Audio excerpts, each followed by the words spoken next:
Mother dried her eyes when she fixed your tie. I dried my own when you told me goodbye. We never thought you would ever grow up so fast. We tried our best to... Hi, and welcome to Sask Music's Indigenous History Month interview series. My name is LJ Tyson, and I'm honored to be joined today by Dale Mack. Dale, how's it going? It's going well. How about you? Good. Thank you so much for taking a part in this interview series. It's greatly appreciated. Of course, we want to not only highlight Indigenous talents and Indigenous people in the music industry, but we really want to get to know what goes behind the work that you do. You know, what are some of the challenges, or what are the bright sides of what you do, you know? So do you want to tell the audience a little bit about what you do in music? Sure. So I've been in music for quite some time, dating back to early 2000s when I was part of an Indigenous trio, Indifference. Our singer was, he spoke Cree first growing up, so English was his second language. So all of our lyrics were in his Cree dialect language at the time, and that was unheard of back then. So the market wasn't really there, but we persevered for almost 10 years. And then once we branched off, I kind of took my own path as well. Decided to be a solo songwriter, taught myself to just kind of master my own craft over the next couple of years. So around 2013, I put out my first EP, and that opened up a lot of doors for me as an Indigenous artist, solo songwriter.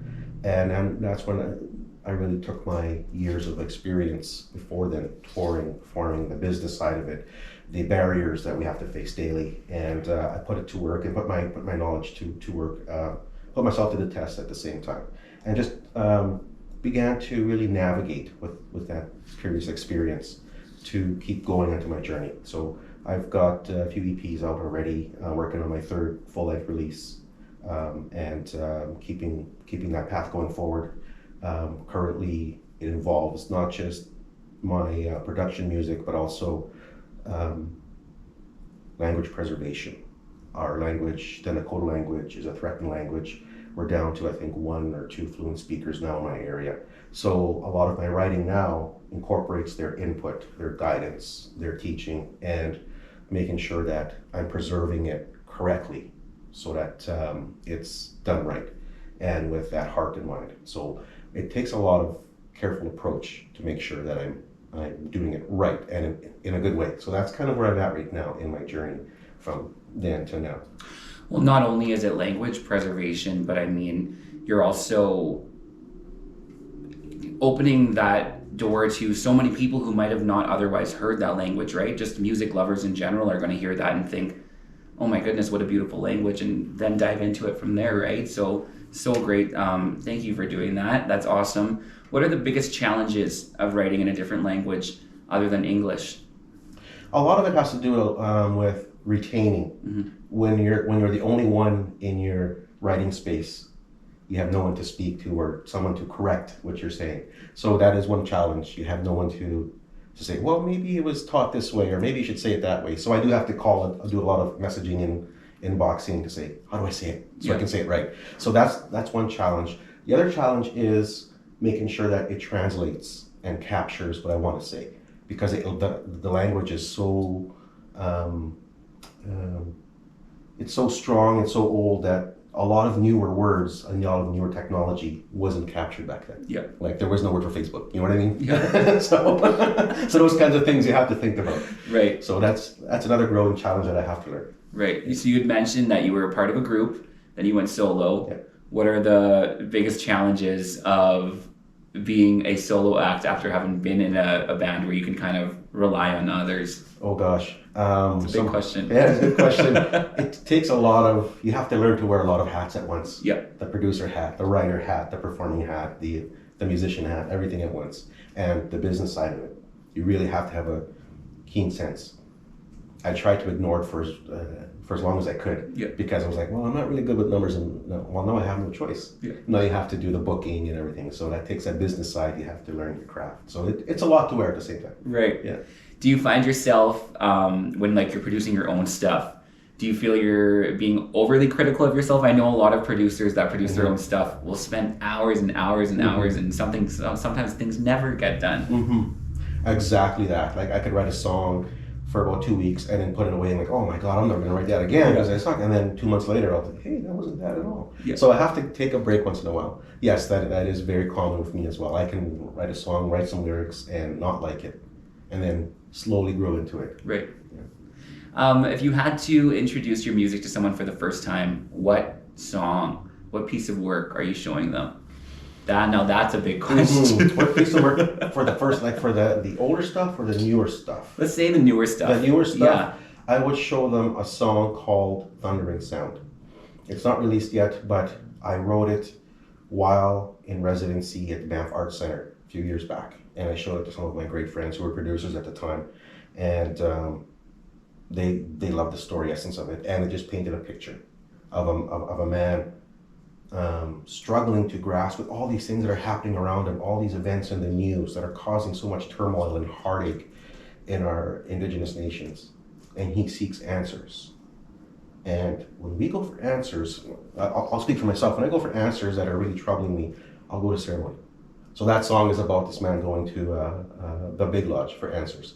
And it doesn't describe what happens in there, it describes his own change of emotion and where the answers come from during that song. And that's something that would capture the essence of this next album. I'm so happy to hear you like taking all these like traditional teachings, very knowledge keeper kind of stuff, and bringing it into music, because you don't see that often. You know, it's something so special, and like you had mentioned before, it's preservation. I mean, these are going to be recorded and time capsuled for all of time. And is that like some pressure? It's a lot of pressure. It is a lot of pressure because that's why I said I want to make sure I'm doing it right. Yeah. I don't want somebody to come and say, "Hey Dale, you recorded that wrong," Yeah. and I'm like, "Oh no, what did I do?" Right. So that's kind of the things I have to worry about. Yeah. Right. If you had to suggest to our audience another Indigenous artist to go check out on social media or their music, who would you be suggesting? Oh geez, that's the hardest question That's ever. the hardest question Everyone ever. is so good. Everyone has an amazing story, and I'm always a fan of Indigenous success. So it could be anything. Oh gosh, I think you stumped me because everybody is great. Check out anybody you can that's involved with Indigenous music. Check them out. Everyone has a unique, fantastic story. I'll give you a couple of examples. I call him my northern brother, and we call each other brother. Mr. Kerry Uyarak from Eglulik Island. Great writer, great song. He's in love with the land. You hear his songs on CBC all the time. His Instagram has videos of him just sharing of his culture and his daily life. You know, he could send me photos of himself dog sledding across a lake or something, and then I'll hear his songs on CBC radio. Great. It's just how he just conveys it with just his heart. And then again, we hear somebody like Mark Najuan. He's got his own label and whatnot. It's just everything. Just like I said, it's a broad spectrum. So yeah, no, it's that's one of the trickiest questions I've been asking. That's right. Let's talk about current and upcoming projects. What do you got going on? Right now, I am preparing for a couple of summer shows. Actually, one tomorrow night. I'm closing the night at the annual Sakeli Walk Storytellers Festival here in Regina. Very cool. At the Artesian. I'm playing with Mr. Curtis Young, and also Errol Kniston will be hanging out with us as well. Dog River guy. That's right. Showing off some of our new songs and our Nakota language behind it. So he's going to help put that show together. It'll be really fun. Then I'm playing at Moose Jaw Sidewalk Days. Just having fun with the family. That's part of our act too. We like to have fun with music, right? That's what it's all about, being positive. And then Saturday, July 9th, we're going to be hitting up the stage at All Folked Up out in Momart. I love that name. I'm not going to say it because I will accidentally say something else. Dale, where can people find you on social media? Where can they check out your stuff? They can check out my stuff on iTunes, YouTube, Instagram, Twitter. Just updates right now. Right now I'm just kind of behind the scenes a little bit, so it's a little dated. The most active site would be my Instagram. Perfect. Yeah. Awesome. Well, thank you so much, Dale. Everybody, please go check out Dale Mack. Such a great, friendly guy to talk to. And thanks for joining us. I'd be so proud of you, I wouldn't reply, because I'd want to cry.